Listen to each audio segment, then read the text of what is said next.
참고인께서는 귀가하실 수 있도록 조치하겠습니다. 그리고 인사청문회에 성실하게 협조해 주신 참고인께 감사의 말씀을 드립니다. 수고 많으셨습니다. 돌아가셔서 좋습니다.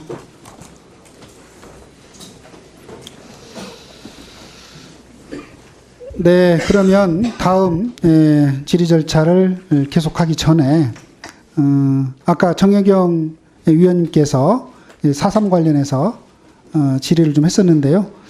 제가 우리 후보자님 말씀 좀 들어보니까 약간 좀 애매한 부분이 있어서 몇 가지 좀 여쭤보고 그 다음 진행을 좀 할까 하는데요. 지금 후보자님 발언은 4.3에 대해서 대한민국 건국을 반대한 4.3 폭동은 명백하게 남노당에 의한 폭동인데 그러나 그 과정에 많은 양민이 희생됐다 이런 취지로 그렇습니다. 네, 말씀하신 거죠. 네.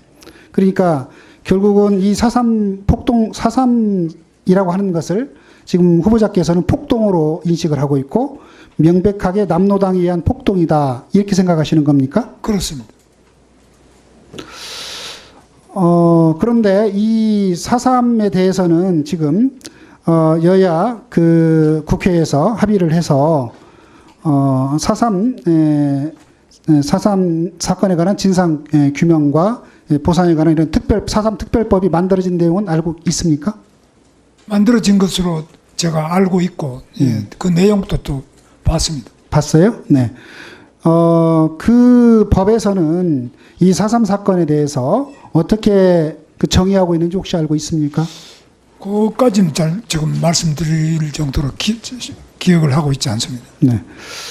그 4.3 사건, 그 특별법에 의하면 이 4.3 사건에 관해서 1947년 3월 1일 경찰의 발포 사건을 기점으로 하여 경찰 서북 청년단의 탄압에 대한 저항과 단정 반대를 기치로 1948년 4월 3일 남노당 제주도당 무장대가 봉기한 이래 1954년 9월 21일 한라산 금족 지역이 전면 개방될 때까지 제주도에서 발생한 무장대와 토벌대 간의 무력 충돌과 토벌대의 진압 과정에서 수많은 주민들이 희생당한 사건 이렇게 정의를 하고 있어요.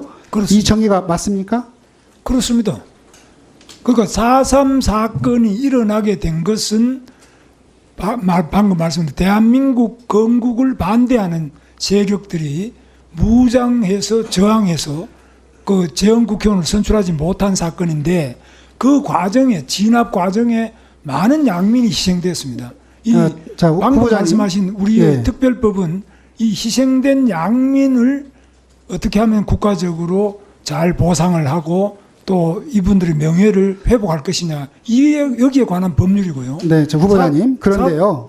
잠깐만요. 더 들어보시죠.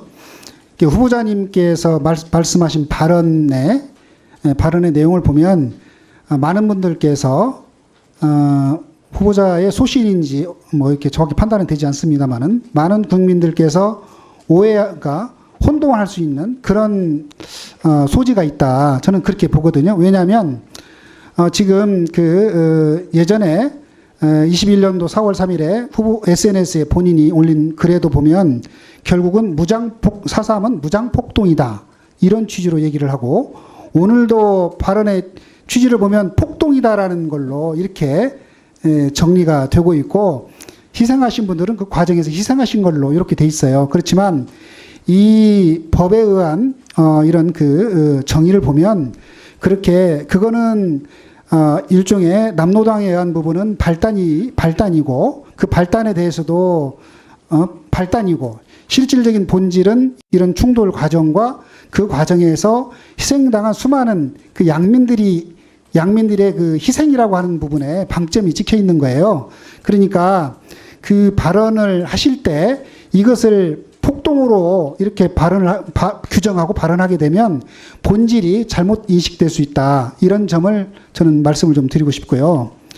그 다음에 지금 이 사안으로 인해서 이 사건으로 지금 희생자 수가 약 모두 한 14,333명의 희생자가 이렇게 이르는 걸로 되어 있는데 결국은 이것은 당시 이승만 정권과 또 미군정의 강경 진압에 의해서 사실은 이렇게 희생이 됐고 그런 점에서 보면 국가폭력이 본질적인 요소로 되어 있다 이렇게 볼 수 있다고 생각을 합니다. 이 점에 대해서 그렇다면 그 양면에 대한 희생과 그 원인이 된 국가폭력에 대한 비판 이것이 먼저 좀 선행돼야 되지 않을까 싶은데 이 점에 대해서는 어떻게 생각하십니까?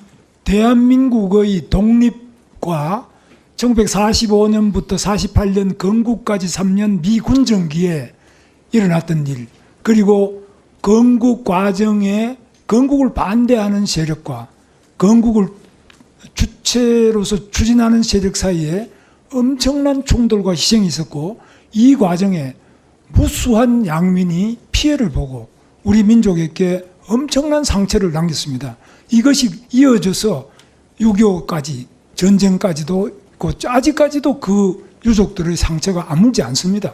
그래서 저는 이 대한민국은 이 어렵고 아픈 식민지와 분단과 전쟁과 이 어려움 속에서도 위대한 대한민국을 건국했는데 이제는 이러한 부분에 대해서 냉정하고 정확하고 객관적인 역사를 우리가 수용하면서 그 아픔을 치유해 나가고 보듬고 하나가 되어서 나가야 되지 않느냐. 그래서 4.3 자체 때문에 제주도에서는 재원 국회의원을 선출을 못했지 않습니까? 그래서 그 과정도 사실이고 그러나 그 과정에 또 아까 위원장님 말씀처럼 말씀을 좀 요약해서 말씀해 주세요. 몇만 명이 양민이 희생된 것도 사실이 아니겠습니까?